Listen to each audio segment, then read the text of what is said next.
ರಾಜ್ಯದಲ್ಲಿ ಸಿದ್ದರಾಮಯ್ಯನವರ ಸರ್ಕಾರದ ಕುರ್ಚಿ ಕಾದಾಟದಲ್ಲಿ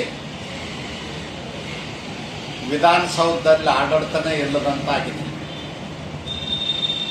4ನೇ ತಾರೀಕೇನು 5 ರಾಜ್ಯಗಳ ಚುನಾವಣೆ ಫಲಿತಾಂಶ ಬರ್ತದ, ಅಂದೇನು ಬಾಗಲಕೋಟೆ ಫಲಿತಾಂಶ ಮತ್ತು ದಾವಣಗೆರೆ ಫಲಿತಾಂಶ ಬರ್ತದ.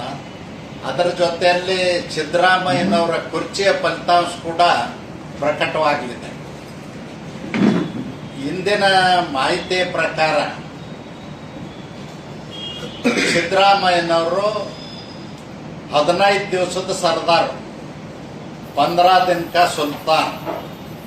ಅದರ ನಂತರ ಸಿದ್ದರಾಮಯ್ಯನವರು ಈ ರಾಜ್ಯದ ಮುಖ್ಯಮಂತ್ರಿಗಳಾಗಿರೋದಿಲ್ಲ.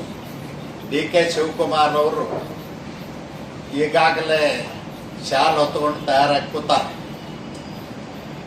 ಅದಕ್ಕಾಗಿ ಸಿದ್ದರಾಮಯ್ಯನವರು ಅವರ ಹಿಂಬಾಲಿಕರು ಹೈಕಮಾಂಡಿಗೆ ಹೋಗಿ 40 ಜನ ಈಗಾಗಲೇ ಸಿದ್ದರಾಮಯ್ಯನವ್ರ ಪರವಾಗಿ ಲಾಬಿ ಮಾಡಿದ್ದಾರೆ.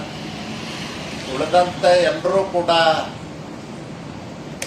DK ಶಿವಕುಮಾರ್ ಅವ್ರ ಪರವಾಗಿ ಒಂದು 50 ಜನ ಲಾಬಿ ಮಾಡ್ತಾ ಇದ್ದಾರೆ. ಹೀಗೆ ಕುರ್ಚಿ ಕಾದ